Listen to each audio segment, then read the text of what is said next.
Judges, chapter 1. After the death of Joshua, the people of Israel inquired of the Lord, "Who shall go up first for us against the Canaanites to fight against them?" The Lord said, "Judah shall go up. Behold, I have given the land into his hand." And Judah said to Simeon his brother, "Come up with me into the territory allotted to me, that we may fight against the Canaanites.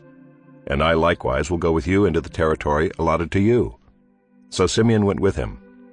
Then Judah went up, and the Lord gave the Canaanites and the Perizzites into their hand, and they defeated 10,000 of them at Bezek. They found Adoni-Bezek at Bezek, and fought against him, and defeated the Canaanites and the Perizzites. Adoni-Bezek fled, but they pursued him and caught him, and cut off his thumbs and his big toes. And Adoni-Bezek said, 70 kings with their thumbs and their big toes cut off used to pick up scraps under my table. As I have done, so God has repaid me. And they brought him to Jerusalem, and he died there. And the men of Judah fought against Jerusalem, and captured it, and struck it with the edge of the sword, and set the city on fire.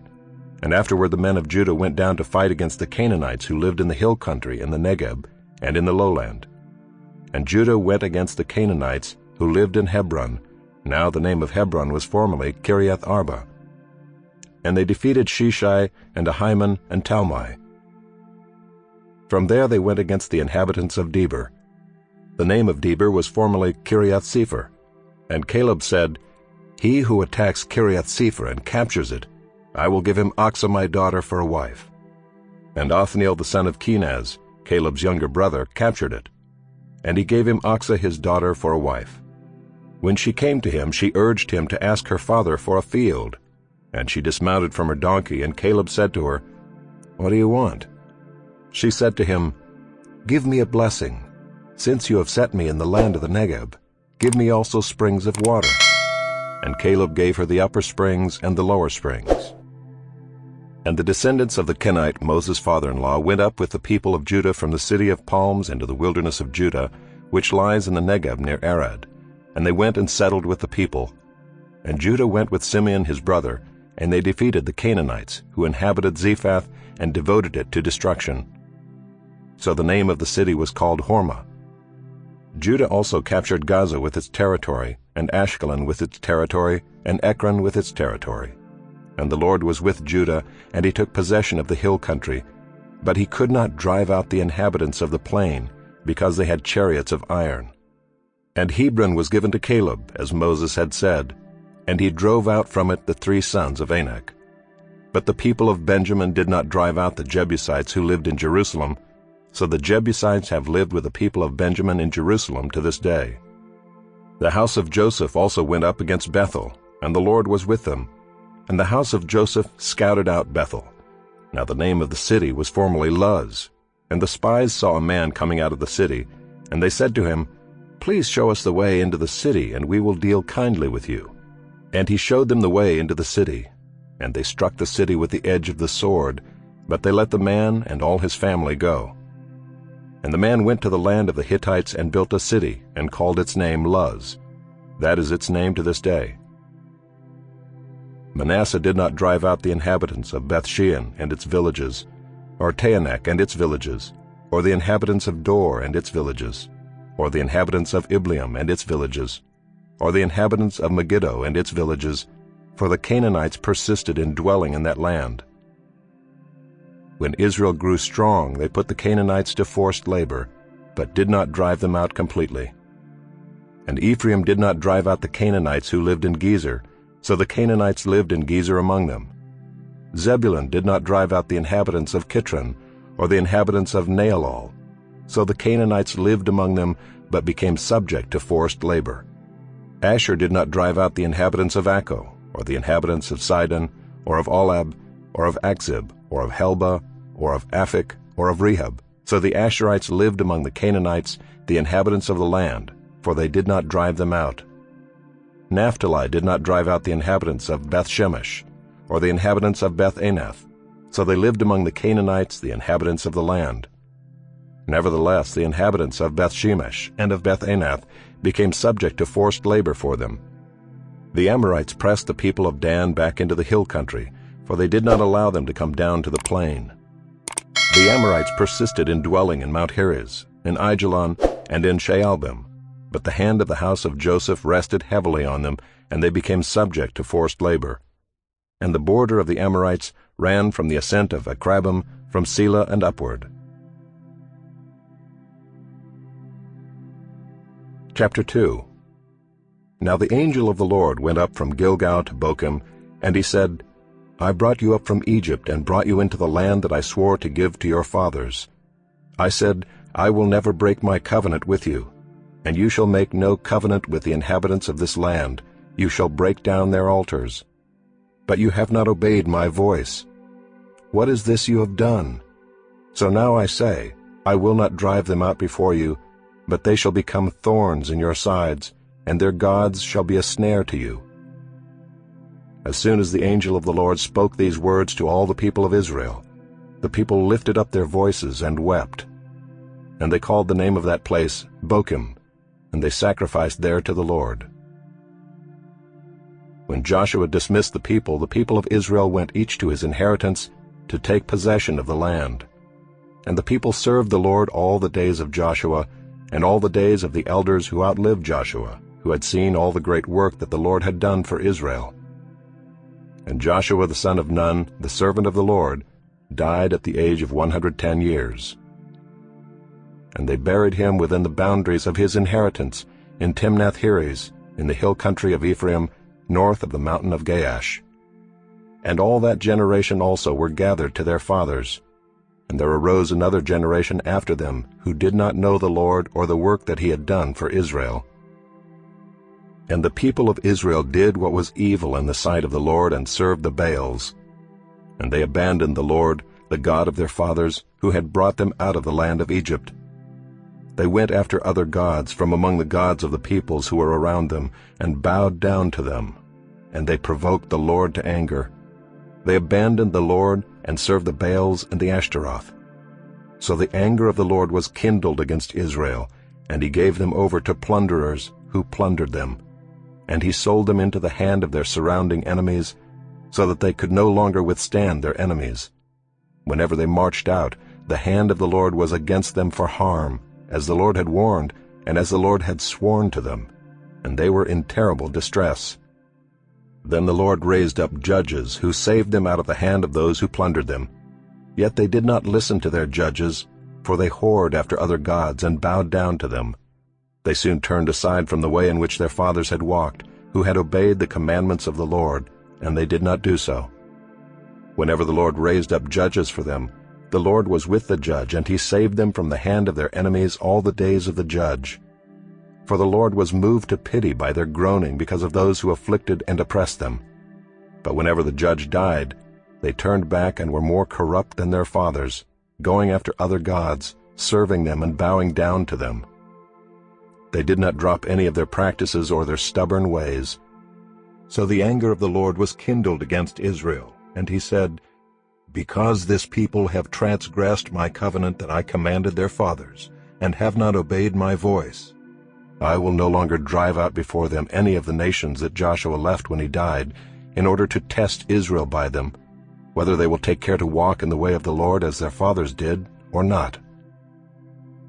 So the Lord left those nations, not driving them out quickly, and he did not give them into the hand of Joshua. Chapter 3. Now these are the nations that the Lord left, to test Israel by them, that is, all in Israel who had not experienced all the wars in Canaan. It was only in order that the generations of the people of Israel might know war, to teach war to those who had not known it before. These are the nations, the 5 lords of the Philistines, and all the Canaanites, and the Sidonians, and the Hivites who lived on Mount Lebanon, from Mount Baal-Hermon as far as Lebo-Hamath. They were for the testing of Israel, to know whether Israel would obey the commandments of the Lord, which he commanded their fathers by the hand of Moses. So the people of Israel lived among the Canaanites, the Hittites, the Amorites, the Perizzites, the Hivites, and the Jebusites. And their daughters they took to themselves for wives, and their own daughters they gave to their sons, and they served their gods. And the people of Israel did what was evil in the sight of the Lord. They forgot the Lord their God and served the Baals and the Ashereth. Therefore the anger of the Lord was kindled against Israel, and he sold them into the hand of Cushan-Rishathaim, king of Mesopotamia. And the people of Israel served Cushan-Rishathaim 8 years. But when the people of Israel cried out to the Lord raised up a deliverer for the people of Israel, who saved them, Othniel the son of Kenaz, Caleb's younger brother. The Spirit of the Lord was upon him, and he judged Israel. He went out to war, and the Lord gave Cushan-Rishathaim, king of Mesopotamia, into his hand. And his hand prevailed over Cushan-Rishathaim. So the land had rest 40 years. Then Othniel the son of Kenaz died. And the people of Israel again did what was evil in the sight of the Lord, and the Lord strengthened Eglon the king of Moab against Israel, because they had done what was evil in the sight of the Lord. He gathered to himself the Ammonites and the Amalekites, and went and defeated Israel, and they took possession of the city of palms. And the people of Israel served Eglon the king of Moab 18 years. Then the people of Israel cried out to the Lord, and the Lord raised up for them a deliverer, Ehud the son of Gera, the Benjamite, a left-handed man. The people of Israel sent tribute by him to Eglon the king of Moab. And Ehud made for himself a sword with 2 edges, a cubit in length, and he bound it on his right thigh under his clothes. And he presented the tribute to Eglon king of Moab. Now Eglon was a very fat man. And when Ehud had finished presenting the tribute, he sent away the people who carried the tribute. But he himself turned back at the idols near Gilgal and said, I have a secret message for you, O king. And he commanded, Silence! And all his attendants went out from his presence. And Ehud came to him as he was sitting alone in his cool roof chamber. And Ehud said, I have a message from God for you. And he arose from his seat. And Ehud reached with his left hand, took the sword from his right thigh, and thrust it into his belly. And the hilt also went in after the blade, and the fat closed over the blade, for he did not pull the sword out of his belly, and the dung came out. Then Ehud went out into the porch and closed the doors of the roof chamber behind him, and locked them. When he had gone, the servants came, and when they saw that the doors of the roof chamber were locked, they thought, Surely he is relieving himself in the closet of the cool chamber. And they waited till they were embarrassed. But when he still did not open the doors of the roof chamber, they took the key and opened them, and there lay their lord, dead on the floor. Ehud escaped while they delayed, and he passed beyond the idols and escaped to Seirah. When he arrived, he sounded the trumpet in the hill country of Ephraim. Then the people of Israel went down with him from the hill country, and he was their leader. And he said to them, Follow after me, for the Lord has given your enemies the Moabites into your hand. So they went down after him and seized the fords of the Jordan against the Moabites, and did not allow anyone to pass over. And they killed at that time about 10,000 of the Moabites, all strong, able-bodied men. Not a man escaped. So Moab was subdued that day under the hand of Israel, and the land had rest for 80 years. After him was Shamgar the son of Anath, who killed 600 of the Philistines with an ox goad, and he also saved Israel. Chapter 4. And the people of Israel again did what was evil in the sight of the Lord after Ehud died. And the Lord sold them into the hand of Jabin king of Canaan, who reigned in Hazor. The commander of his army was Sisera, who lived in Harosheth-Hagoyim. Then the people of Israel cried out to the Lord for help, for he had 900 chariots of iron, and he oppressed the people of Israel cruelly for 20 years. Now Deborah, a prophetess, the wife of Lapidoth, was judging Israel at that time. She used to sit under the palm of Deborah, between Ramah and Bethel, in the hill country of Ephraim, and the people of Israel came up to her for judgment.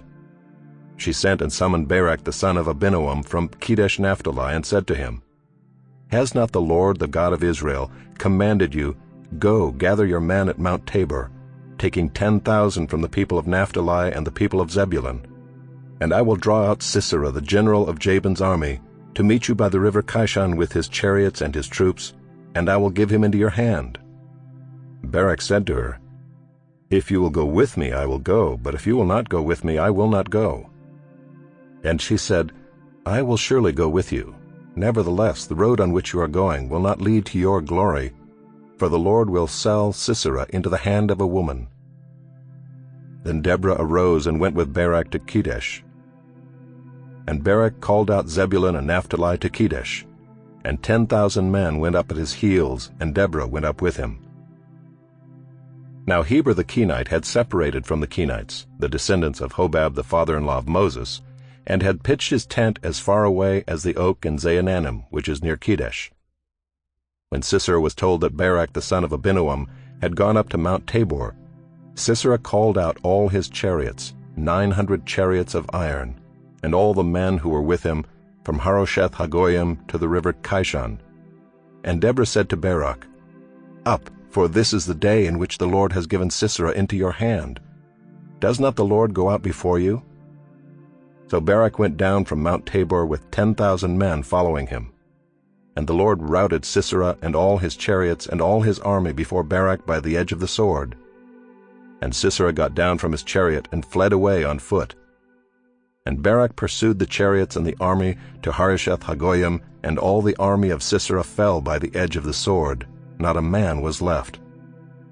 But Sisera fled away on foot to the tent of Jael, the wife of Heber the Kenite, for there was peace between Jabin the king of Hazor and the house of Heber the Kenite.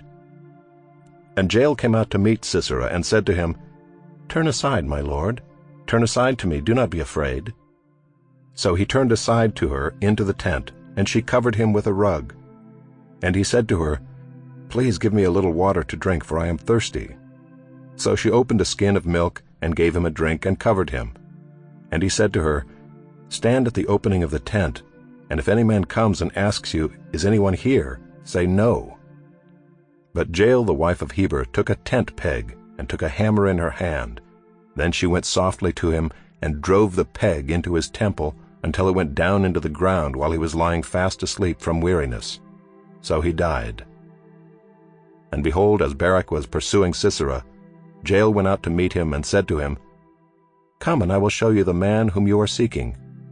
So he went into her tent, and there lay Sisera dead with the tent peg in his temple. So on that day God subdued Jabin the king of Canaan before the people of Israel. And the hand of the people of Israel pressed harder and harder against Jabin the king of Canaan, until they destroyed Jabin king of Canaan.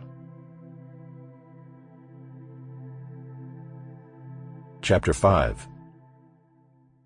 Then sang Deborah and Barak the son of Abinoam on that day, that the leaders took the lead in Israel, that the people offered themselves willingly. Bless the Lord.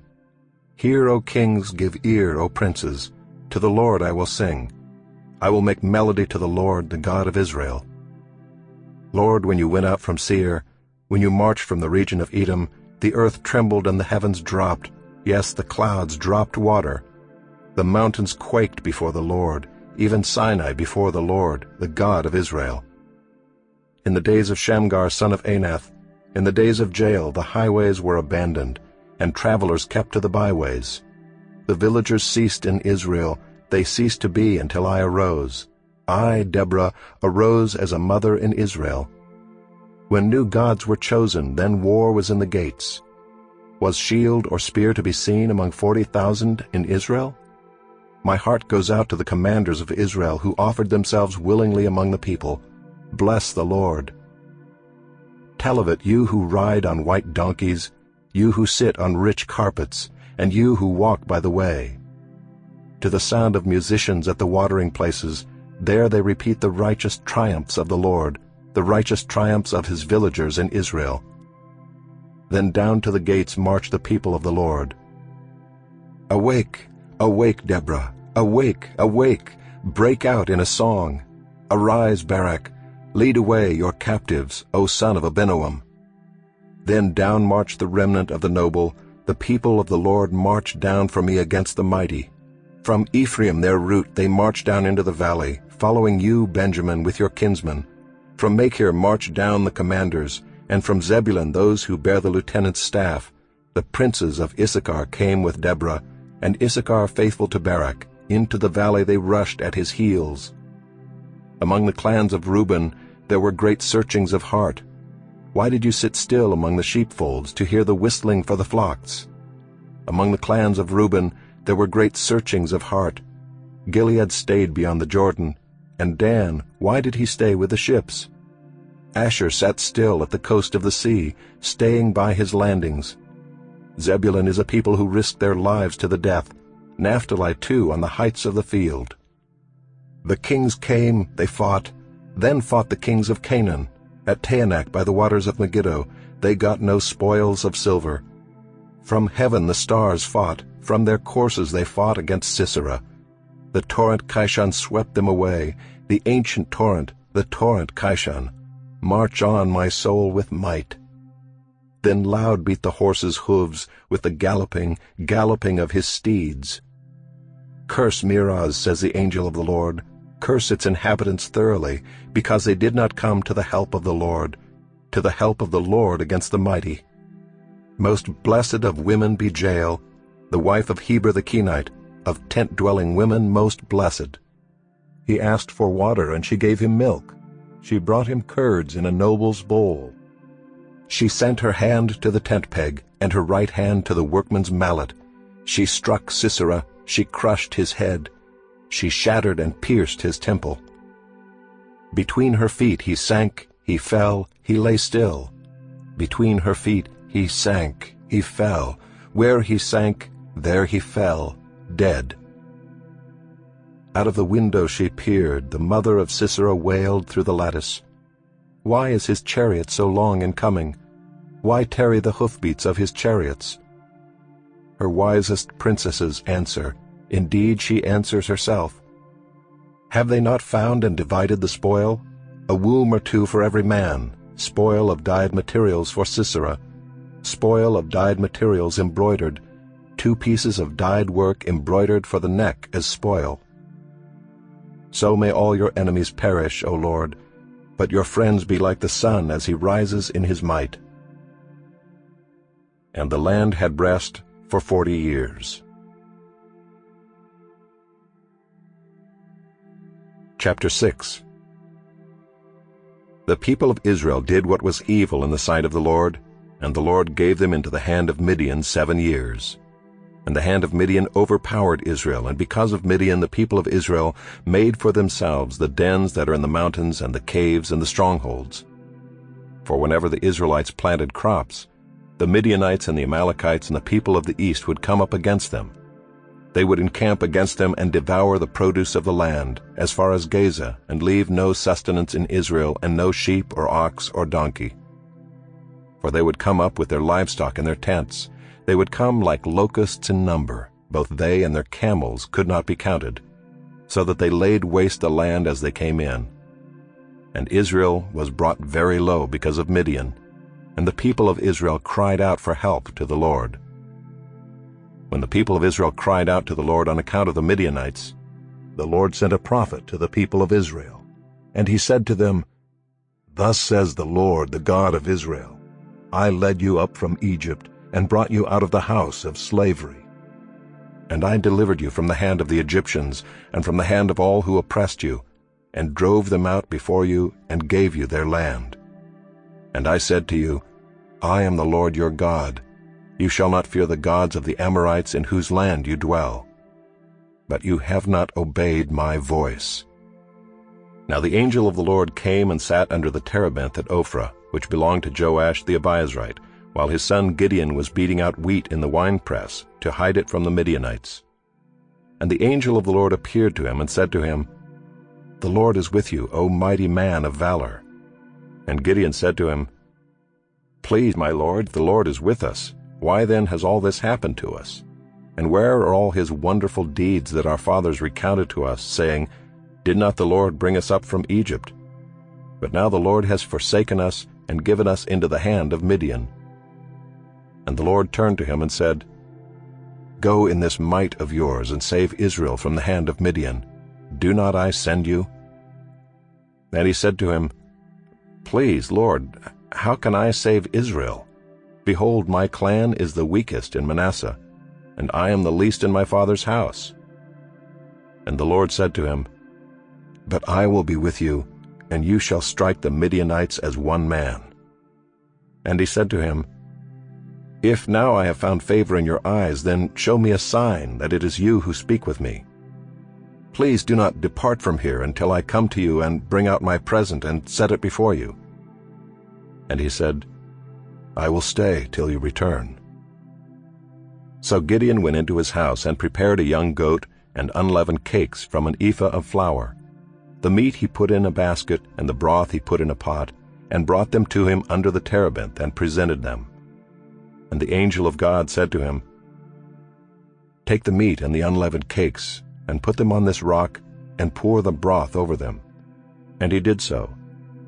Then the angel of the Lord reached out the tip of the staff that was in his hand, and touched the meat and the unleavened cakes. And fire sprang up from the rock, and consumed the meat and the unleavened cakes.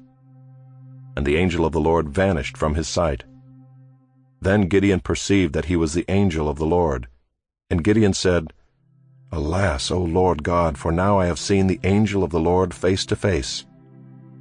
But the Lord said to him, "Peace be to you. Do not fear, you shall not die." Then Gideon built an altar there to the Lord and called it, "The Lord is Peace." To this day it still stands at Ophrah, which belongs to the Abiezrites. That night the Lord said to him, "Take your father's bull and the second bull 7 years old, and pull down the altar of Baal that your father has, and cut down the Asherah that is beside it, and build an altar to the Lord your God on the top of the stronghold here, with stones laid in due order. Then take the second bull and offer it as a burnt offering with the wood of the Asherah that you shall cut down." So Gideon took 10 men of his servants, and did as the Lord had told him. But because he was too afraid of his family and the men of the town to do it by day, he did it by night. When the men of the town rose early in the morning, behold, the altar of Baal was broken down, and the Asherah beside it was cut down, and the second bull was offered on the altar that had been built. And they said to one another, "Who has done this thing?" And after they had searched and inquired, they said, "Gideon the son of Joash has done this thing." Then the men of the town said to Joash, "Bring out your son, that he may die, for he has broken down the altar of Baal and cut down the Asherah beside it." But Joash said to all who stood against him, "Will you contend for Baal, or will you save him? Whoever contends for him shall be put to death by morning. If he is a god, let him contend for himself, because his altar has been broken down." Therefore on that day Gideon was called Jerubbaal, that is to say, let Baal contend against him, because he broke down his altar. Now all the Midianites and the Amalekites and the people of the east came together, and they crossed the Jordan and encamped in the valley of Jezreel. But the Spirit of the Lord clothed Gideon, and he sounded the trumpet, and the Abiezrites were called out to follow him. And he sent messengers throughout all Manasseh, and they too were called out to follow him. And he sent messengers to Asher, Zebulun, and Naphtali, and they went up to meet them. Then Gideon said to God, "If you will save Israel by my hand, as you have said, behold, I am laying a fleece of wool on the threshing floor. If there is dew on the fleece alone, and it is dry on all the ground, then I shall know that you will save Israel by my hand, as you have said." And it was so, when he rose early next morning and squeezed the fleece, he wrung enough dew from the fleece to fill a bowl with water. Then Gideon said to God, "Let not your anger burn against me. Let me speak just once more. Please let me test just once more with the fleece. Please let it be dry on the fleece only, and on all the ground let there be dew." And God did so that night, and it was dry on the fleece only, and on all the ground there was dew. Chapter 7. Then Jerubbaal, that is Gideon, and all the people who were with him rose early and encamped beside the spring of Harod. And the camp of Midian was north of them, by the hill of Moreh in the valley. The Lord said to Gideon, "The people with you are too many for me to give the Midianites into their hand, lest Israel boast over me, saying, 'My own hand has saved me.' Now therefore proclaim in the ears of the people, saying, 'Whoever is fearful and trembling, let him return home and hurry away from Mount Gilead.' Then 22,000 of the people returned, and 10,000 remained. And the Lord said to Gideon, "The people are still too many. Take them down to the water, and I will test them for you there. And any one of whom I say to you, 'This one shall go with you,' shall go with you. And any one of whom I say to you, 'This one shall not go with you,' shall not go." So he brought the people down to the water. And the Lord said to Gideon, "Everyone who laps the water with his tongue as a dog laps, you shall set by himself. Likewise everyone who kneels down to drink." And the number of those who lapped, putting their hands to their mouths, was 300 men, but all the rest of the people knelt down to drink water. And the Lord said to Gideon, "With the 300 men who lapped I will save you and give the Midianites into your hand. And let all the others go, every man to his home." So the people took provisions in their hands and their trumpets, and he sent all the rest of Israel, every man to his tent, but retained the 300 men. And the camp of Midian was below him in the valley. That same night the Lord said to him, "Arise, go down against the camp, for I have given it into your hand. But if you are afraid to go down to the camp with Purah your servant. And you shall hear what they say, and afterward your hands shall be strengthened to go down against the camp." Then he went down with Purah his servant to the outposts of the armed men who were in the camp. And the Midianites and the Amalekites and all the people of the east lay along the valley like locusts in abundance, and their camels were without number, as the sand that is on the seashore in abundance. When Gideon came, behold, a man was telling a dream to his comrade. And he said, "Behold, I dreamed a dream, and behold, a cake of barley bread tumbled into the camp of Midian, and came to the tent and struck it, so that it fell and turned it upside down, so that the tent lay flat." And his comrade answered, "This is no other than the sword of Gideon the son of Joash, a man of Israel. God has given into his hand Midian and all the camp." As soon as Gideon heard the telling of the dream and its interpretation, he worshipped. And he returned to the camp of Israel and said, "Arise, for the Lord has given the host of Midian into your hand." And he divided the 300 men into 3 companies, and put trumpets into the hands of all of them, and empty jars, with torches inside the jars. And he said to them, "Look at me, and do likewise. When I come to the outskirts of the camp, do as I do. When I blow the trumpet, I and all who are with me, then blow the trumpets also on every side of all the camp, and shout, 'For the Lord, and for Gideon.'" So Gideon and the 100 men who were with him came to the outskirts of the camp at the beginning of the middle watch, when they had just set the watch. And they blew the trumpets and smashed the jars that were in their hands. Then the 3 companies blew the trumpets and broke the jars. They held in their left hands the torches, and in their right hands the trumpets to blow. And they cried out, "A sword for the Lord and for Gideon." Every man stood in his place around the camp, and all the army ran. They cried out and fled. When they blew the 300 trumpets, the Lord set every man's sword against his comrade and against all the army. And the army fled as far as Bethshittah toward Zererah, as far as the border of Abel-Maholah by Tabbath. And the men of Israel were called out from Naphtali and from Asher and from all Manasseh, and they pursued after Midian. Gideon sent messengers throughout all the hill country of Ephraim, saying, "Come down against the Midianites and capture the waters against them as far as Beth-barah and also the Jordan." So all the men of Ephraim were called out, and they captured the waters as far as Beth-barah and also the Jordan. And they captured the 2 princes of Midian, Oreb and Zeeb. They killed Oreb at the rock of Oreb, and Zeeb they killed at the winepress of Zeeb. Then they pursued Midian, and they brought the heads of Oreb and Zeeb to Gideon across the Jordan. Chapter 8. Then the men of Ephraim said to him, "What is this that you have done to us, not to call us when you went to fight against Midian?" And they accused him fiercely. And he said to them, "What have I done now in comparison with you? Is not the gleaning of the grapes of Ephraim better than the grape harvest of Abiezer? God has given into your hands the princes of Midian, Oreb and Zeeb. What have I been able to do in comparison with you?" Then their anger against him subsided when he said this. And Gideon came to the Jordan and crossed over, he and the 300 men who were with him, exhausted yet pursuing. So he said to the men of Succoth, "Please give loaves of bread to the people who follow me, for they are exhausted, and I am pursuing after Zebah and Zalmunna, the kings of Midian." And the officials of Succoth said, "Are the hands of Zebah and Zalmunna already in your hand, that we should give bread to your army?"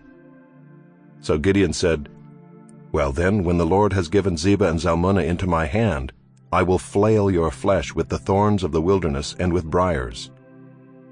And from there he went up to Penuel, and spoke to them in the same way. And the men of Penuel answered him as the men of Succoth had answered. And he said to the men of Penuel, "When I come again in peace, I will break down this tower." Now Zebah and Zalmunna were in Karkor with their army, about 15,000 men, all who were left of all the army of the people of the east, for there had fallen 120,000 men who drew the sword. And Gideon went up by the way of the tent dwellers east of Nobah and Jogbehah, and attacked the army, for the army felt secure. And Zebah and Zalmunna fled, and he pursued them and captured the 2 kings of Midian, Zebah and Zalmunna, and he threw all the army into a panic.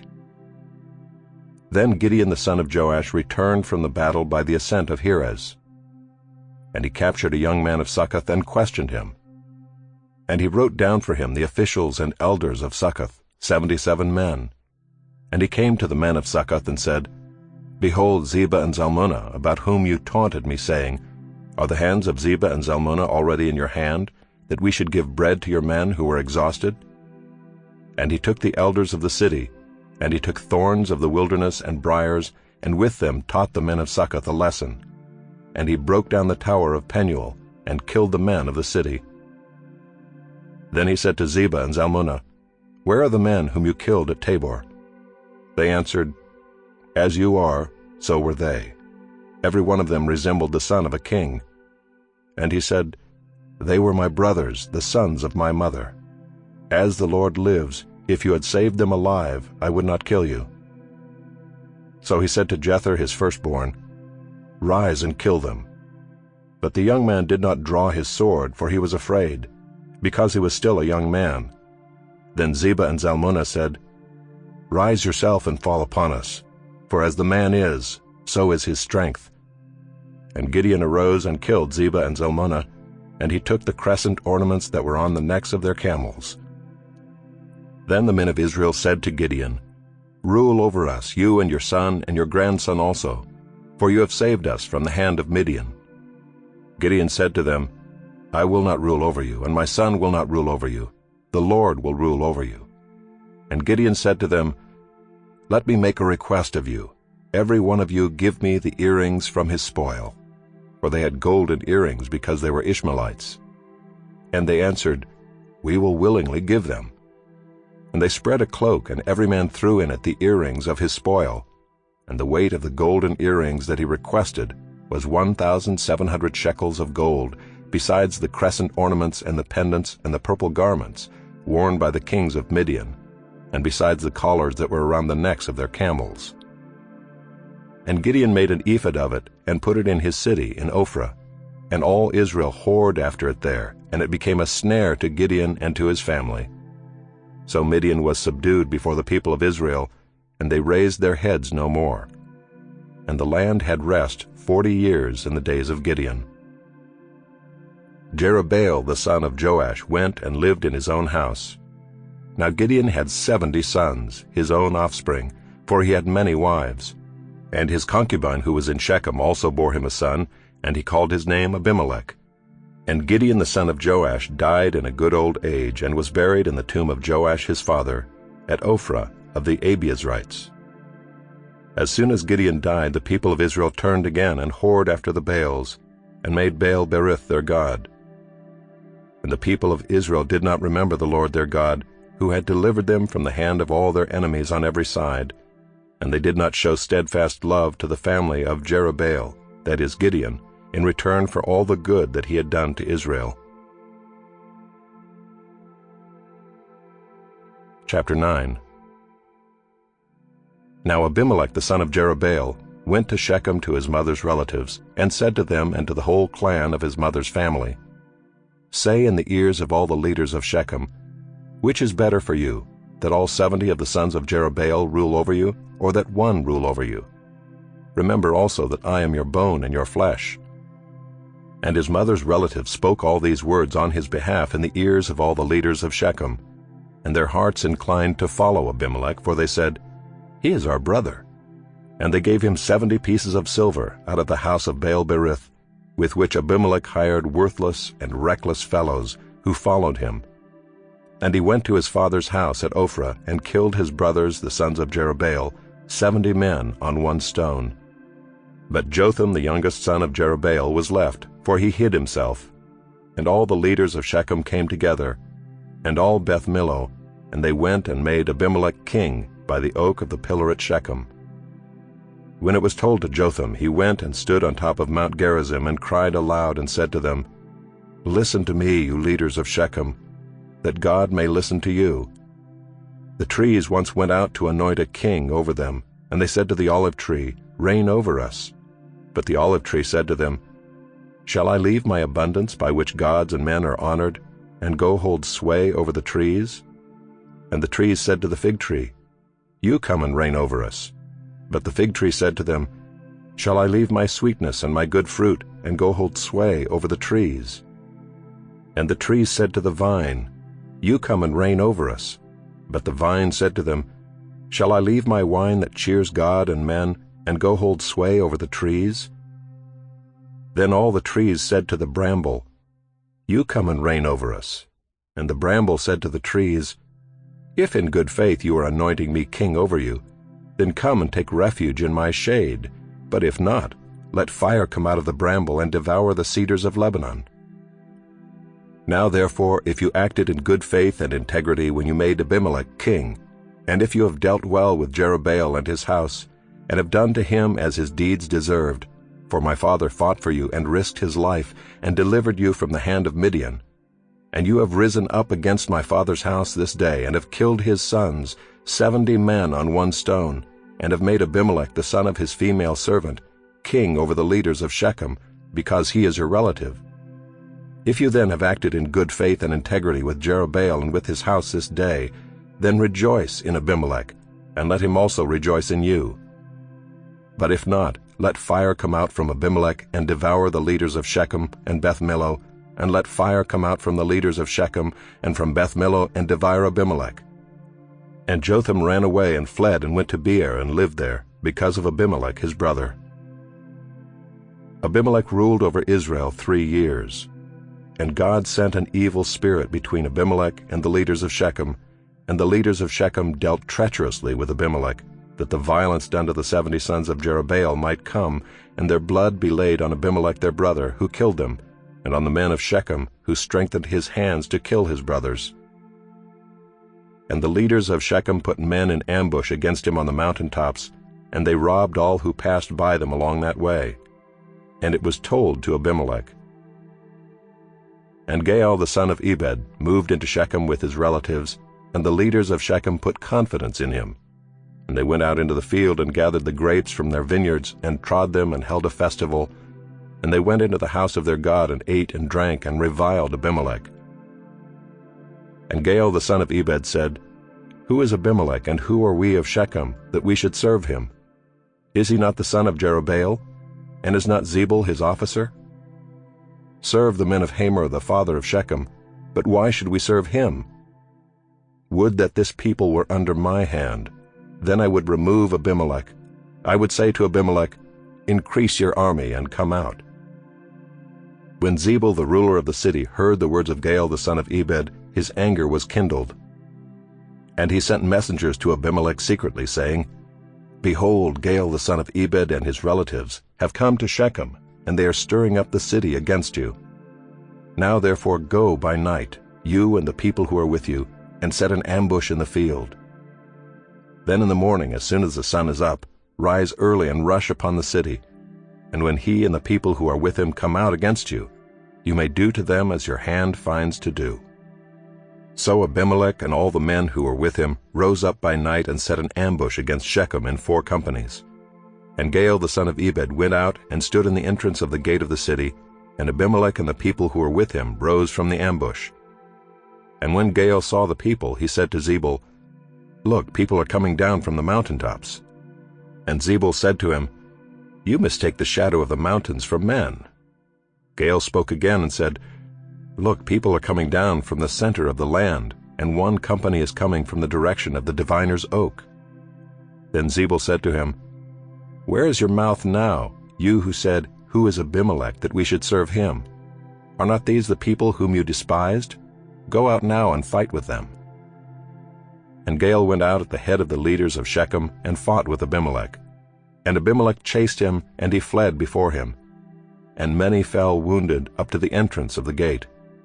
And Abimelech lived at Arumah, and Zebul drove out Gaal and his relatives, so that they could not dwell at Shechem. On the following day the people went out into the field, and Abimelech was told. He took his people and divided them into 3 companies, and set an ambush in the fields. And he looked and saw the people coming out of the city, so he rose against them and killed them. Abimelech and the company that was with him rushed forward and stood at the entrance of the gate of the city, while the 2 companies rushed upon all who were in the field and killed them. And Abimelech fought against the city all that day. He captured the city and killed the people who were in it, and he razed the city and sowed it with salt. When all the leaders of the tower of Shechem heard of it, they entered the stronghold of the house of Elbereth.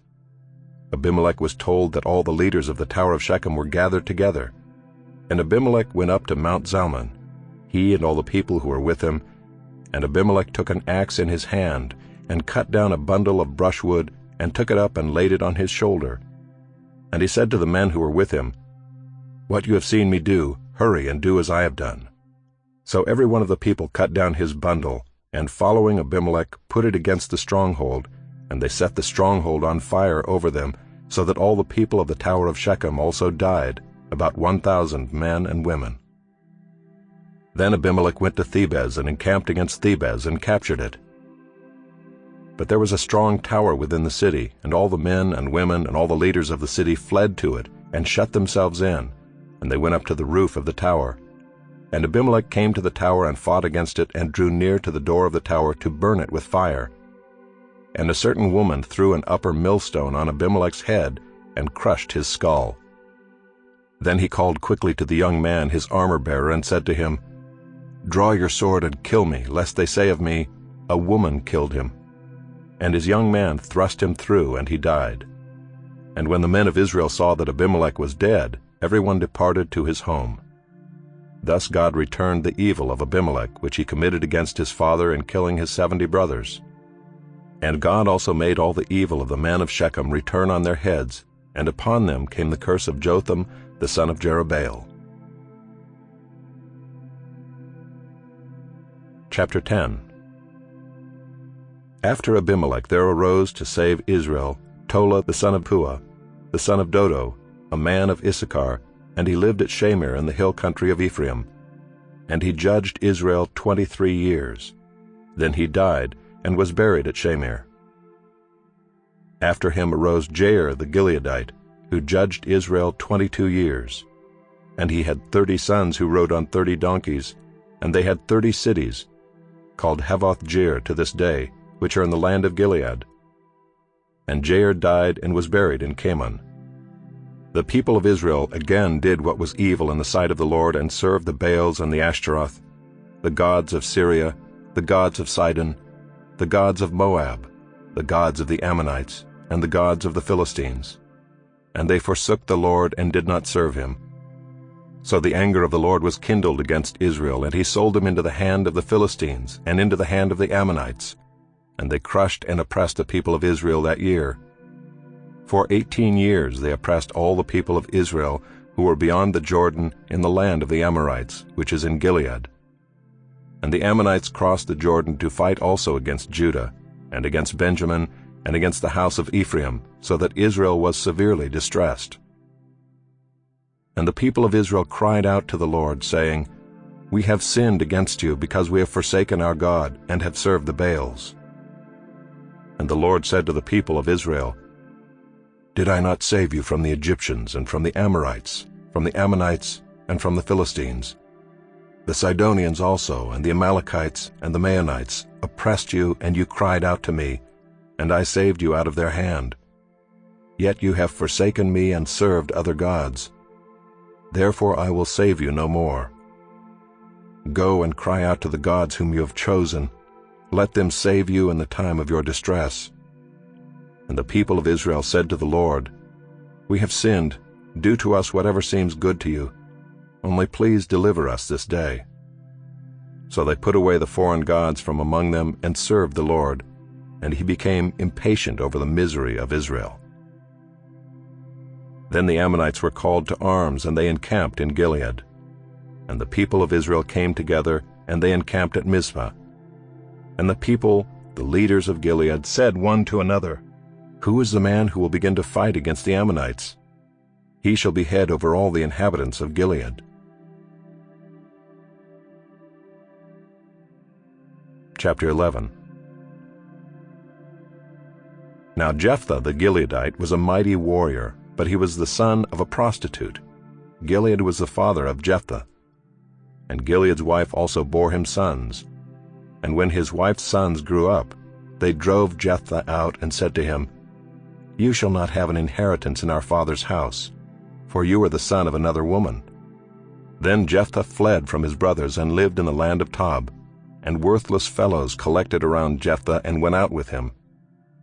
After a time the Ammonites made war against Israel, and when the Ammonites made war against Israel, the elders of Gilead went to bring Jephthah from the land of Tob. And they said to Jephthah, "Come and be our leader, that we may fight against the Ammonites." But Jephthah said to the elders of Gilead, "Did you not hate me and drive me out of my father's house? Why have you come to me now when you are in distress?" And the elders of Gilead said to Jephthah, "That is why we have turned to you now, that you may go with us and fight against the Ammonites and be our head over all the inhabitants of Gilead." Jephthah said to the elders of Gilead, "If you bring me home again to fight against the Ammonites, and the Lord gives them over to me, I will be your head." And the elders of Gilead said to Jephthah, "The Lord will be witness between us if we do not do as you say." So Jephthah went with the elders of Gilead, and the people made him head and leader over them. And Jephthah spoke all his words before the Lord at Mizpah. Then Jephthah sent messengers to the king of the Ammonites and said, "What do you have against me, that you have come to me to fight against my land?" And the king of the Ammonites answered the messengers of Jephthah, "Because Israel, on coming up from Egypt, took away my land, from the Arnon to the Jabbok and to the Jordan. Now therefore restore it peaceably." Jephthah again sent messengers to the king of the Ammonites and said to him, "Thus says Jephthah, Israel did not take away the land of Moab or the land of the Ammonites, but when they came up from Egypt, Israel went through the wilderness to the Red Sea and came to Kadesh." Israel then sent messengers to the king of Edom, saying, "Please let us pass through your land." But the king of Edom would not listen. And they sent also to the king of Moab, but he would not consent. So Israel remained at Kadesh. Then they journeyed through the wilderness and went around the land of Edom and the land of Moab, and arrived on the east side of the land of Moab, and camped on the other side of the Arnon. But they did not enter the territory of Moab, for the Arnon was the boundary of Moab. Israel then sent messengers to Sihon king of the Amorites, king of Heshbon. And Israel said to him, "Please let us pass through your land to our country." But Sihon did not trust Israel to pass through his territory. So Sihon gathered all his people together and encamped at Jahaz and fought with Israel. And the Lord, the God of Israel, gave Sihon and all his people into the hand of Israel, and they defeated them. So Israel took possession of all the land of the Amorites who inhabited that country, and they took possession of all the territory of the Amorites from the Arnon to the Jabbok, and from the wilderness to the Jordan. So then the Lord, the God of Israel, dispossessed the Amorites from before his people Israel. And are you to take possession of them? Will you not possess what Chemosh your God gives you to possess? And all that the Lord our God has dispossessed before us, we will possess. Now are you any better than Balak the son of Zippor, king of Moab? Did he ever contend against Israel, or did he ever go to war with them? While Israel lived in Heshbon and its villages, and in Aurora and its villages, and in all the cities that are on the banks of the Arnon 300 years, why did you not deliver them within that time? I therefore have not sinned against you, and you do me wrong by making war on me. The Lord the judge decide this day between the people of Israel and the people of Ammon. But the king of the Ammonites did not listen to the words of Jephthah that he sent to him. Then the Spirit of the Lord was upon Jephthah, and he passed through Gilead and Manasseh, and passed on to Mizpah of Gilead, and from Mizpah of Gilead he passed on to the Ammonites. And Jephthah made a vow to the Lord and said, If you will give the Ammonites into my hand, then whatever comes out from the doors of my house to meet me when I return in peace from the Ammonites shall be the Lord's, and I will offer it up for a burnt offering. So Jephthah crossed over to the Ammonites to fight against them, and the Lord gave them into his hand. And he struck them from Aroer to the neighborhood of Minnith 20 cities, and as far as Abel-keramim, with a great blow. So the Ammonites were subdued before the people of Israel. Then Jephthah came to his home at Mizpah, and behold, his daughter came out to meet him with tambourines and with dances.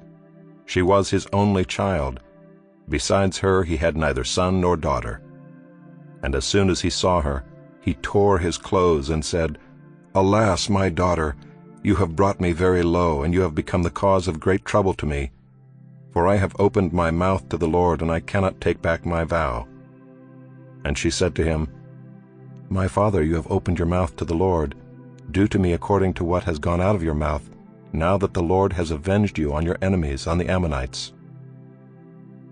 So she said to her father, Let this thing be done for me. Leave me alone 2 months, that I may go up and down in the mountains and weep for my virginity, I and my companions. So he said, Go.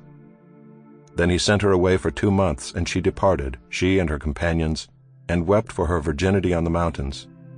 And at the end of 2 months she returned to her father, who did with her according to his vow that he had made. She had never known a man, and it became a custom in Israel that the daughters of Israel went year by year to lament the daughter of Jephthah the Gileadite 4 days in the year. Chapter 12. The men of Ephraim were called to arms, and they crossed to Zaphon and said to Jephthah, Why did you cross over to fight against the Ammonites, and did not call us to go with you? We will burn your house over you with fire. And Jephthah said to them, I and my people had a great dispute with the Ammonites, and when I called you, you did not save me from their hand. And when I saw that you would not save me, I took my life in my hand and crossed over against the Ammonites. And the Lord gave them into my hand. Why then have you come up to me this day to fight against me? Then Jephthah gathered all the men of Gilead and fought with Ephraim. And the men of Gilead struck Ephraim, because they said, You are fugitives of Ephraim, you Gileadites, in the midst of Ephraim and Manasseh. And the Gileadites captured the fords of the Jordan against the Ephraimites. And when any of the fugitives of Ephraim said, Let me go over, the men of Gilead said to him, Are you an Ephraimite? When he said no, they said to him, Then say Shibboleth. And he said, Sibboleth, for he could not pronounce it right. Then they seized him and slaughtered him at the fords of the Jordan. At that time 42,000 of the Ephraimites fell. Jephthah judged Israel 6 years. Then Jephthah the Gileadite died and was buried in his city in Gilead.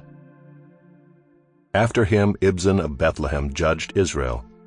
He had 30 sons and 30 daughters he gave in marriage outside his clan, and 30 daughters he brought in from outside for his sons. And he judged Israel 7 years. Then Ibzan died and was buried at Bethlehem. After him Elon the Zebulunite judged Israel, and he judged Israel 10 years. Then Elon the Zebulunite died and was buried at Aijalon in the land of Zebulun. After him Abdon the son of Hillel the Pirathonite judged Israel. He had 40 sons and 30 grandsons, who rode on 70 donkeys, and he judged Israel 8 years. Then Abdon the son of Hillel the Pirathonite died and was buried at Pirathon in the land of Ephraim, in the hill country of the Amalekites.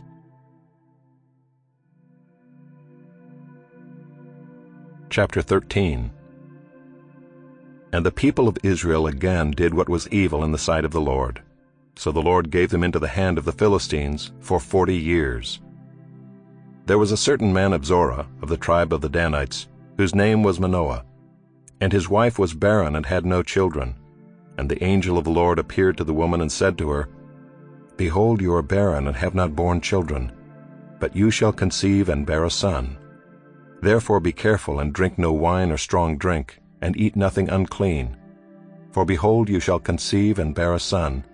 No razor shall come upon his head, for the child shall be a Nazirite to God from the womb, and he shall begin to save Israel from the hand of the Philistines." Then the woman came and told her husband, "A man of God came to me, and his appearance was like the appearance of the angel of God, very awesome. I did not ask him where he was from, and he did not tell me his name. But he said to me, 'Behold, you shall conceive and bear a son. So then drink no wine or strong drink, and eat nothing unclean, for the child shall be a Nazirite to God from the womb to the day of his death.'" Then Manoah prayed to the Lord and said, "O Lord, please let the man of God whom you sent come again to us and teach us what we are to do with the child who will be born." And God listened to the voice of Manoah, and the angel of God came again to the woman as she sat in the field. But Manoah her husband was not with her. So the woman ran quickly and told her husband, "Behold, the man who came to me the other day has appeared to me." And Manoah arose and went after his wife, and came to the man and said to him, "Are you the man who spoke to this woman?" And he said, "I am." And Manoah said, "Now when your words come true, what is to be the child's manner of life, and what is his mission?" And the angel of the Lord said to Manoah, "Of all that I said to the woman, let her be careful. She may not eat of anything that comes from the vine, neither let her drink wine or strong drink, or eat any unclean thing. All that I commanded her, let her observe." Manoah said to the angel of the Lord, "Please let us detain you and prepare a young goat for you." And the angel of the Lord said to Manoah, "If you detain me, I will not eat of your food. But if you prepare a burnt offering, then offer it to the Lord." For Manoah did not know that he was the angel of the Lord. And Manoah said to the angel of the Lord, "What is your name, so that when your words come true we may honor you?" And the angel of the Lord said to him, "Why do you ask my name, seeing it is wonderful?" So Manoah took the young goat with the grain offering, and offered it on the rock to the Lord, to the one who works wonders, and Manoah and his wife were watching. And when the flame went up toward heaven from the altar, the angel of the Lord went up in the flame of the altar. Now Manoah and his wife were watching, and they fell on their faces to the ground. The angel of the Lord appeared no more to Manoah and to his wife. Then Manoah knew that he was the angel of the Lord. And Manoah said to his wife, "We shall surely die, for we have seen God." But his wife said to him, "If the Lord had meant to kill us, he would not have accepted a burnt offering and a grain offering at our hands, or shown us all these things, or now announced to us such things as these." And the woman bore a son, and called his name Samson. And the young man grew, and the Lord blessed him. And the Spirit of the Lord began to stir him in Mahanadan, between Zorah and Eshtaol. Chapter 14. Samson went down to Timnah, and at Timnah he saw one of the daughters of the Philistines. Then he came up and told his father and mother, "I saw one of the daughters of the Philistines at Timnah. Now get her for me as my wife." But his father and mother said to him, "Is there not a woman among the daughters of your relatives, or among all our people, that you must go to take a wife from the uncircumcised Philistines?" But Samson said to his father, "Get her for me, for she is right in my eyes." His father and mother did not know that it was from the Lord, for he was seeking an opportunity against the Philistines. At that time the Philistines ruled over Israel. Then Samson went down with his father and mother to Timnah, and they came to the vineyards of Timnah. And behold, a young lion came toward him, roaring. Then the Spirit of the Lord rushed upon him, and although he had nothing in his hand, he tore the lion in pieces as one tears a young goat. But he did not tell his father or his mother what he had done. Then he went down and talked with the woman, and she was right in Samson's eyes. After some days he returned to take her, and he turned aside to see the carcass of the lion, and behold, there was a swarm of bees in the body of the lion, and honey. He scraped it out into his hands and went on, eating as he went. And he came to his father and mother and gave some to them, and they ate. But he did not tell them that he had scraped the honey from the carcass of the lion. His father went down to the woman, and Samson prepared a feast there, for so the young men used to do. As soon as the people saw him, they brought 30 companions to be with him. And Samson said to them, "Let me now put a riddle to you. If you can tell me what it is within the 7 days of the feast and find it out, then I will give you 30 linen garments and 30 changes of clothes. But if you cannot tell me what it is, then you shall give me 30 linen garments and 30 changes of clothes." And they said to him, "Put your riddle, that we may hear it." And he said to them, "Out of the eater came something to eat. Out of the strong came something sweet." And in 3 days they could not solve the riddle. On the 4th day they said to Samson's wife, "Entice your husband to tell us what the riddle is, lest we burn you and your father's house with fire. Have you invited us here to impoverish us?" And Samson's wife wept over him and said, "You only hate me, you do not love me. You have put a riddle to my people, and you have not told me what it is." And he said to her, "Behold, I have not told my father nor my mother. And shall I tell you?" She wept before him the 7 days that their feast lasted, and on the 7th day he told her, because she pressed him hard. Then she told the riddle to her people. And the men of the city said to him on the 7th day, before the sun went down, "What is sweeter than honey? What is stronger than a lion?" And he said to them, "If you had not plowed with my heifer, you would not have found out my riddle." And the Spirit of the Lord rushed upon him, and he went down to Ashkelon, and struck down 30 men of the town, and took their spoil, and gave the garments to those who had told the riddle. In hot anger he went back to his father's house. And Samson's wife was given to his companion, who had been his best man. Chapter 15. After some days, at the time of wheat harvest, Samson went to visit his wife with a young goat, and he said, "I will go into my wife in the chamber." But her father would not allow him to go in. And her father said, "I really thought that you utterly hated her, so I gave her to your companion. Is not her younger sister more beautiful than she? Please take her instead." And Samson said to them, "This time I shall be innocent in regard to the Philistines when I do them harm." So Samson went and caught 300 foxes and took torches. And he turned them tail to tail, and put a torch between each pair of tails. And when he had set fire to the torches, he let the foxes go into the standing grain of the Philistines, and set fire to the stacked grain and the standing grain, as well as the olive orchards. Then the Philistines said, "Who has done this?" And they said, "Samson, the son-in-law of the Timnite, because he has taken his wife and given her to his companion." And the Philistines came up and burned her and her father with fire. And Samson said to them, "If this is what you do, I swear I will be avenged on you, and after that I will quit." And he struck them hip and thigh with a great blow, and he went down and stayed in the cleft of the rock of Edom. Then the Philistines came up and encamped in Judah, and made a raid on Lehi. And the men of Judah said, "Why have you come up against us?" They said, "We have come up to bind Samson, to do to him as he did to us."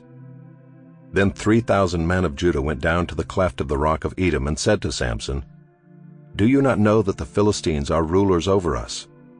What then is this that you have done to us?" And he said to them, "As they did to me, so have I done to them." And they said to him, "We have come down to bind you, that we may give you into the hands of the Philistines." And Samson said to them, "Swear to me that you will not attack me yourselves." They said to him, "No, we will only bind you and give you into their hands. We will surely not kill you." So they bound him with 2 new ropes, and brought him up from the rock. When he came to Lehi, the Philistines came shouting to meet him. Then the Spirit of the Lord rushed upon him, and the ropes that were on his arms became as flax that has caught fire, and his bonds melted off his hands. And he found a fresh jawbone of a donkey, and put out his hand and took it, and with it he struck 1,000 men. And Samson said, "With the jawbone of a donkey, heaps upon heaps. With the jawbone of a donkey, have I struck down 1,000 men." As soon as he had finished speaking, he threw away the jawbone out of his hand, and that place was called Ramath-lehi. And he was very thirsty, and he called upon the Lord and said, "You have granted this great salvation by the hand of your servant, and shall I now die of thirst and fall into the hands of the uncircumcised?" And God split open the hollow place that is at Lehi, and water came out from it. And when he drank, his spirit returned, and he revived. Therefore the name of it was called En-Hakkore. It is at Lehi to this day. And he judged Israel in the days of the Philistines 20 years.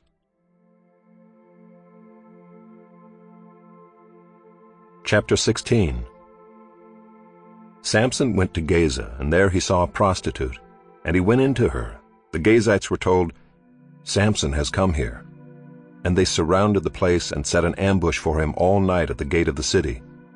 They kept quiet all night, saying, "Let us wait till the light of the morning, then we will kill him."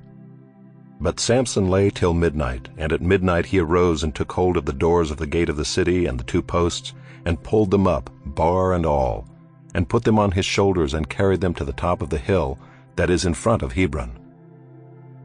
After this he loved a woman in the valley of Sorek, whose name was Delilah. And the lords of the Philistines came up to her and said to her, "Seduce him and see where his great strength lies, and by what means we may overpower him, that we may bind him to humble him. And we will each give you 1,100 pieces of silver." So Delilah said to Samson, "Please tell me where your great strength lies, and how you might be bound, that one could subdue you." Samson said to her, "If they bind me with 7 fresh bowstrings that have not been dried, then I shall become weak and be like any other man." Then the lords of the Philistines brought up to her 7 fresh bowstrings that had not been dried, and she bound him with them. Now she had men lying in ambush in an inner chamber, and she said to him, "The Philistines are upon you, Samson." But he snapped the bowstrings as a thread of flax snaps when it touches the fire. So the secret of his strength was not known. Then Delilah said to Samson, "Behold, you have mocked me and told me lies. Please tell me how you might be bound." And he said to her, "If they bind me with new ropes that have not been used, then I shall become weak and be like any other man." So Delilah took new ropes and bound him with them and said to him, "The Philistines are upon you, Samson." And the men lying in ambush were in an inner chamber, but he snapped the ropes off his arms like a thread. Then Delilah said to Samson, "Until now you have mocked me and told me lies. Tell me how you might be bound." And he said to her, "If you weave the 7 locks of my head with the web and fasten it tight with a pin, then I shall become weak and be like any other man." So while he slept, Delilah took the 7 locks of his head and wove them into the web. And she made them tight with a pin and said to him, "The Philistines are upon you, Samson." But he awoke from his sleep and pulled away the pin, the loom, and the web. And she said to him, "How can you say, 'I love you,' when your heart is not with me? You have mocked me these 3 times, and you have not told me where your great strength lies." And when she pressed him hard with her words day after day and urged him, his soul was vexed to death.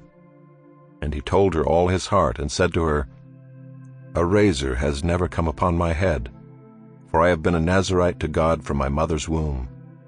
If my head is shaved, then my strength will leave me, and I shall become weak and be like any other man." When Delilah saw that he had told her all his heart, she sent and called the lords of the Philistines, saying, "Come up again, for he has told me all his heart."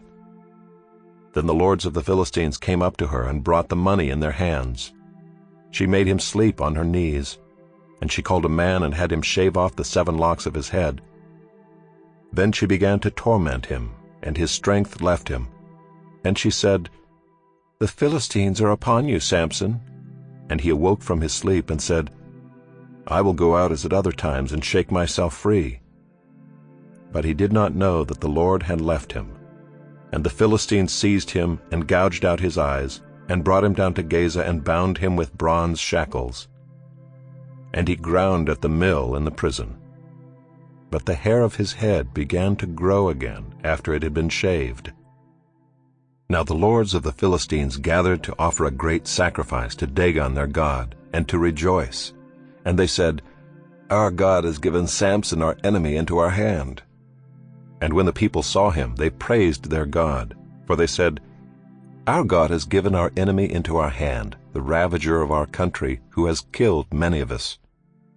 And when their hearts were merry, they said, "Call Samson that he may entertain us."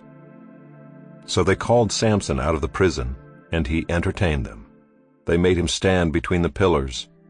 And Samson said to the young man who held him by the hand, "Let me feel the pillars on which the house rests, that I may lean against them."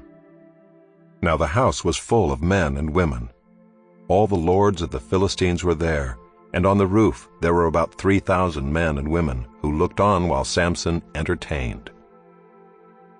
Then Samson called to the Lord and said, "O Lord God, please remember me and please strengthen me only this once, O God, that I may be avenged on the Philistines for my 2 eyes."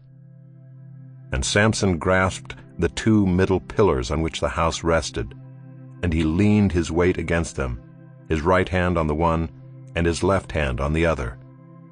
And Samson said, "Let me die with the Philistines." Then he bowed with all his strength, and the house fell upon the lords and upon all the people who were in it. So the dead whom he killed at his death were more than those whom he had killed during his life. Then his brothers and all his family came down and took him and brought him up and buried him between Zorah and Eshtaol in the tomb of Manoah his father. He had judged Israel 20 years. Chapter 17. There was a man of the hill country of Ephraim, whose name was Micah. And he said to his mother, "The 1,100 pieces of silver that were taken from you, about which you uttered a curse and also spoke it in my ears, behold, the silver is with me, I took it." And his mother said, "Blessed be my son by the Lord." And he restored the 1,100 pieces of silver to his mother. And his mother said, "I dedicate the silver to the Lord from my hand for my son, to make a carved image and a metal image. Now therefore I will restore it to you." So when he restored the money to his mother took 200 pieces of silver and gave it to the silversmith, who made it into a carved image and a metal image. And it was in the house of Micah. And the man Micah had a shrine, and he made an ephod and household gods, and ordained one of his sons who became his priest. In those days there was no king in Israel. Everyone did what was right in his own eyes. Now there was a young man of Bethlehem in Judah, of the family of Judah, who was a Levite, and he sojourned there. And the man departed from the town of Bethlehem in Judah to sojourn where he could find a place. And as he journeyed, he came to the hill country of Ephraim, to the house of Micah. And Micah said to him, "Where do you come from?" And he said to him, "I am a Levite of Bethlehem in Judah, and I am going to sojourn where I may find a place." And Micah said to him, "Stay with me and be to me a father and a priest, and I will give you 10 pieces of silver a year, and a suit of clothes and your living." And the Levite went in, and the Levite was content to dwell with the man, and the young man became to him like one of his sons. And Micah ordained the Levite, and the young man became his priest and was in the house of Micah. Then Micah said, "Now I know that the Lord will prosper me, because I have a Levite as priest." Chapter 18. In those days there was no king in Israel, and in those days the tribe of the people of Dan was seeking for itself an inheritance to dwell in, for until then no inheritance among the tribes of Israel had fallen to them. So the people of Dan sent 5 able men from the whole number of their tribe, from Zorah and from Eshtaol, to spy out the land and to explore it.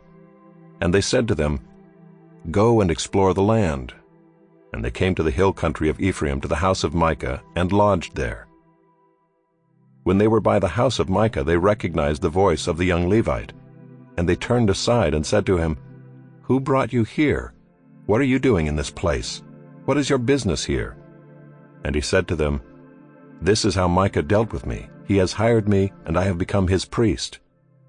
And they said to him, "Inquire of God, please, that we may know whether the journey on which we are setting out will succeed." And the priest said to them, "Go in peace. The journey on which you go is under the eye of the Lord." Then the 5 men departed and came to Laish, and saw the people who were there, how they lived in security, after the manner of the Sidonians, quiet and unsuspecting, lacking nothing that is in the earth, and possessing wealth, and how they were far from the Sidonians, and had no dealings with anyone. And when they came to their brothers at Zorah and Eshtaol, their brothers said to them, "What do you report?" They said, "Arise and let us go up against them, for we have seen the land, and behold, it is very good. And will you do nothing? Do not be slow to go, to enter in and possess the land. As soon as you go, you will come to an unsuspecting people. The land is spacious, for God has given it into your hands, a place where there is no lack of anything that is in the earth." So 600 men of the tribe of Dan, armed with weapons of war, set out from Zorah and Eshtaol, and went up and encamped at Kiriath-Jearim in Judah. On this account that place is called Mahaneh-dan to this day. Behold, it is west of Kiriath-Jearim. And they passed on from there to the hill country of Ephraim, and came to the house of Micah. Then the 5 men who had gone to scout out the country of Laish said to their brothers, "Do you know that in these houses there are an ephod, household gods, a carved image, and a metal image? Now therefore consider what you will do." And they turned aside there and came to the house of the young Levite, at the home of Micah, and asked him about his welfare. Now the 600 men of the Danites, armed with their weapons of war, stood by the entrance of the gate. And the 5 men who had gone to scout out the land went up and entered and took the carved image, the ephod, the household gods, and the metal image, while the priest stood by the entrance of the gate with the 600 men armed with weapons of war. And when these went into Micah's house and took the carved image, the ephod, the household gods, and the metal image, the priest said to them, "What are you doing?"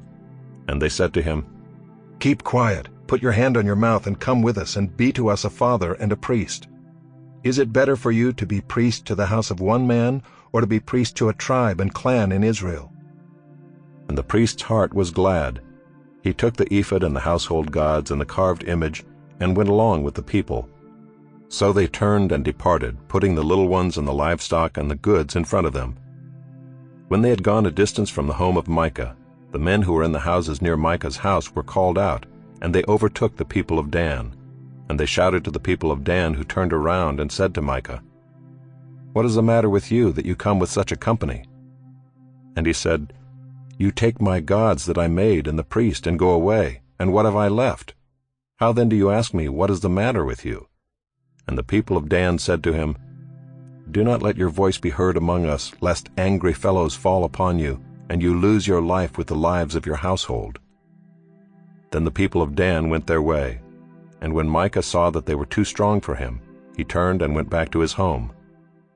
But the people of Dan took what Micah had made, and the priest who belonged to him, and they came to Laish, to a people quiet and unsuspecting, and struck them with the edge of the sword, and burned the city with fire.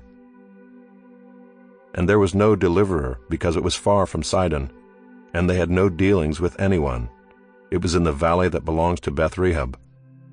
Then they rebuilt the city and lived in it, and they named the city Dan, after the name of Dan their ancestor, who was born to Israel. But the name of the city was Laish at the first. And the people of Dan set up the carved image for themselves, and Jonathan the son of Gershom, son of Moses, and his sons were priests to the tribe of the Danites until the day of the captivity of the land. So they set up Micah's carved image that he made, as long as the house of God was at Shiloh. Chapter 19. In those days, when there was no king in Israel, a certain Levite was sojourning in the remote parts of the hill country of Ephraim, who took to himself a concubine from Bethlehem in Judah. And his concubine was unfaithful to him, and she went away from him to her father's house at Bethlehem in Judah, and was there some 4 months. Then her husband arose and went after her to speak kindly to her and bring her back. He had with him his servant and a couple of donkeys, And she brought him into her father's house. And when the girl's father saw him, he came with joy to meet him. And his father-in-law, the girl's father, made him stay, and he remained with him 3 days. So they ate and drank and spent the night there. And on the 4th day they arose early in the morning, and he prepared to go. But the girl's father said to his son-in-law, "Strengthen your heart with a morsel of bread, and after that you may go." So the two of them sat and ate and drank together. And the girl's father said to the man, "Be pleased to spend the night, and let your heart be merry." And when the man rose up to go, his father-in-law pressed him, till he spent the night there again. And on the 5th day he arose early in the morning to depart. And the girl's father said, "Strengthen your heart, and wait until the day declines." So they ate, both of them. And when the man and his concubine and his servant rose up to depart, his father-in-law, the girl's father, said to him, "Behold, now the day has waned toward evening. Please spend the night. Behold, the day draws to its close. Lodge here and let your heart be merry, and tomorrow you shall arise early in the morning for your journey and go home." But the man would not spend the night. He rose up and departed, and arrived opposite Jebus, that is, Jerusalem. He had with him a couple of saddled donkeys, and his concubine was with him. When they were near Jebus, the day was nearly over, and the servant said to his master, "Come now, let us turn aside to the city of the Jebusites, and spend the night in it." And his master said to him, "We will not turn aside into the city of foreigners, who do not belong to the people of Israel, but we will pass on to Gibeah." And he said to his young man, "Come and let us draw near to one of these places, and spend the night at Gibeah or at Ramah." So they passed on and went their way. And the sun went down on them near Gibeah, which belongs to Benjamin, and they turned aside there to go in and spend the night at Gibeah. And he went in and sat down in the open square of the city, for no one took them into his house to spend the night. And behold, an old man was coming from his work in the field at evening. The man was from the hill country of Ephraim, and he was sojourning in Gibeah. The men of the place were Benjaminites. And he lifted up his eyes and saw the traveler in the open square of the city. And the old man said, "Where are you going? And where do you come from?" And he said to him, "We are passing from Bethlehem in Judah to the remote parts of the hill country of Ephraim, from which I come. I went to Bethlehem in Judah, and I am going to the house of the Lord, but no one has taken me into his house. We have straw and feed for our donkeys, with bread and wine for me and your female servant, and the young man with your servants. There is no lack of anything." And the old man said, "Peace be to you. I will care for all your wants. Only do not spend the night in the square." So he brought him into his house and gave the donkeys feed, and they washed their feet and ate and drank. As they were making their hearts merry, behold, the men of the city, worthless fellows, surrounded the house, beating on the door. And they said to the old man, the master of the house, "Bring out the man who came into your house, that we may know him." And the man, the master of the house, went out to them and said to them, "No, my brothers, do not act so wickedly. Since this man has come into my house, do not do this vile thing. Behold, here are my virgin daughter and his concubine. Let me bring them out now. Violate them and do with them what seems good to you, but against this man do not do this outrageous thing." But the men would not listen to him. So the man seized his concubine and made her go out to them. And they knew her and abused her all night until the morning. And as the dawn began to break, they let her go. And as morning appeared, the woman came and fell down at the door of the man's house where her master was, until it was light. And her master rose up in the morning, and when he opened the doors of the house and went out to go on his way, behold, there was his concubine lying at the door of the house, with her hands on the threshold. He said to her, "Get up, let us be going." But there was no answer. Then he put her on the donkey, and the man rose up and went away to his home.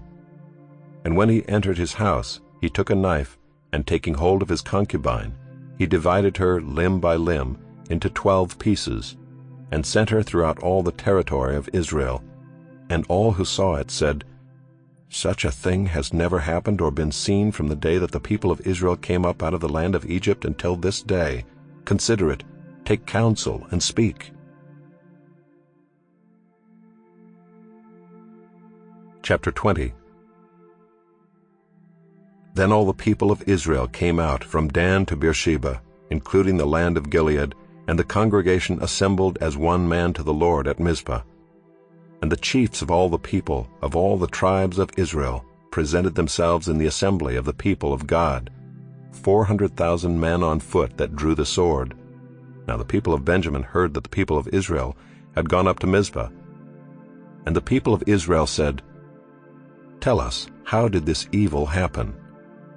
And the Levite, the husband of the woman who was murdered, answered and said, "I came to Gibeah that belongs to Benjamin, I and my concubine, to spend the night. And the leaders of Gibeah rose against me and surrounded the house against me by night. They meant to kill me, and they violated my concubine, and she is dead. So I took hold of my concubine and cut her in pieces and sent her throughout all the country of the inheritance of Israel, for they have committed abomination and outrage in Israel. Behold, you people of Israel, all of you, give your advice and counsel here."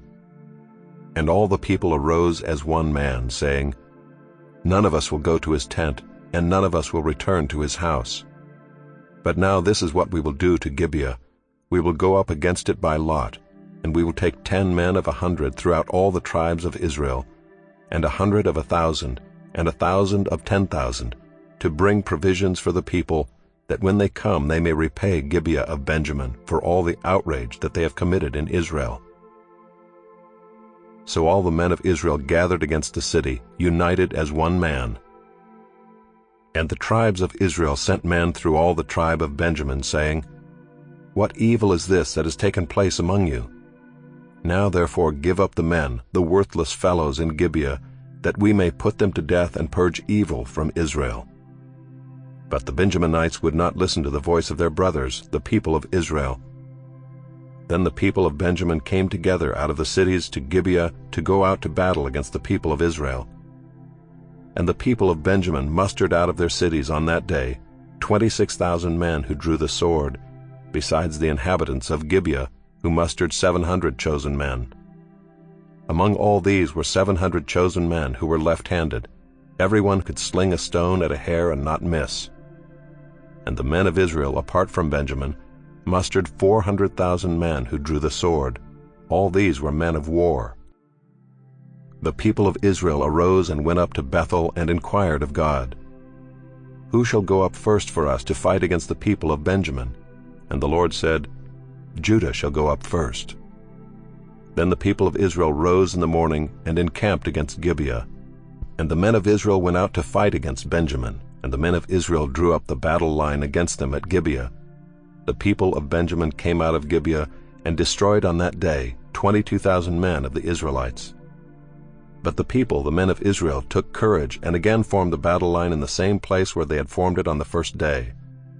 And the people of Israel went up and wept before the Lord until the evening. And they inquired of the Lord, "Shall we again draw near to fight against our brothers, the people of Benjamin?" And the Lord said, "Go up against them." So the people of Israel came near against the people of Benjamin the second day, and Benjamin went against them out of Gibeah the second day, and destroyed 18,000 men of the people of Israel. All these were men who drew the sword. Then all the people of Israel, the whole army, went up and came to Bethel and wept. They sat there before the Lord and fasted that day until evening, and offered burnt offerings and peace offerings before the Lord. And the people of Israel inquired of the Lord, for the ark of the covenant of God was there in those days, and Phinehas the son of Eleazar, son of Aaron, ministered before it in those days, saying, "Shall we go out once more to battle against our brothers, the people of Benjamin, or shall we cease?" And the Lord said, "Go up, for tomorrow I will give them into your hand." So Israel set men in ambush around Gibeah, and the people of Israel went up against the people of Benjamin on the third day, and set themselves in array against Gibeah as at other times. And the people of Benjamin went out against the people and were drawn away from the city. And as at other times they began to strike and kill some of the people in the highways, one of which goes up to Bethel and the other to Gibeah, and in the open country about 30 men of Israel. And the people of Benjamin said, "They are routed before us, as at the first." But the people of Israel said, "Let us flee and draw them away from the city to the highways." And all the men of Israel rose up out of their place, and set themselves in array at Baal-Tamar, and the men of Israel who were in ambush rushed out of their place from Merah-Geba. And there came against Gibeah 10,000 chosen men out of all Israel, and the battle was hard. But the Benjaminites did not know that disaster was close upon them. And the Lord defeated Benjamin before Israel, and the people of Israel destroyed 25,100 men of Benjamin that day. All these were men who drew the sword. So the people of Benjamin saw that they were defeated. The men of Israel gave ground to Benjamin because they trusted the men in ambush, whom they had set against Gibeah. Then the men in ambush hurried and rushed against Gibeah. The men in ambush moved out and struck all the city with the edge of the sword. Now the appointed signal between the men of Israel and the men in the main ambush was that when they made a great cloud of smoke rise up out of the city, the men of Israel should turn in battle. Now Benjamin had begun to strike and kill about 30 men of Israel. They said, "Surely they are defeated before us, as in the first battle." But when the signal began to rise out of the city in a column of smoke, the Benjaminites looked behind them, and behold, the whole of the city went up in smoke to heaven. Then the men of Israel turned, and the men of Benjamin were dismayed, for they saw that disaster was close upon them. Therefore they turned their backs before the men of Israel in the direction of the wilderness, but the battle overtook them. And those who came out of the cities were destroying them in their midst. Surrounding the Benjaminites, they pursued them and trod them down from Nohah as far as opposite Gibeah on the east. 18,000 men of Benjamin fell, all of them men of valor. And they turned and fled toward the wilderness, to the rock of Rimmon. 5,000 men of them were cut down in the highways, and they were pursued hard to Gidom, and 2,000 men of them were struck down. So all who fell that day of Benjamin were 25,000 men who drew the sword, all of them men of valor. But 600 men turned and fled toward the wilderness to the rock of Rimmon, and remained at the rock of Rimmon 4 months. And the men of Israel turned back against the people of Benjamin, and struck them with the edge of the sword, the city, men and beasts, and all that they found. And all the towns that they found they set on fire. Chapter 21. Now the men of Israel had sworn at Mizpah, "No one of us shall give his daughter in marriage to Benjamin."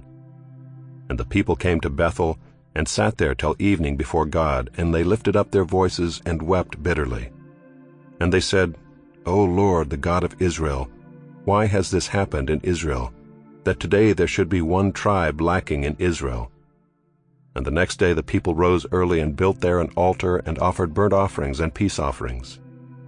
And the people of Israel said, "Which of all the tribes of Israel did not come up in the assembly to the Lord?"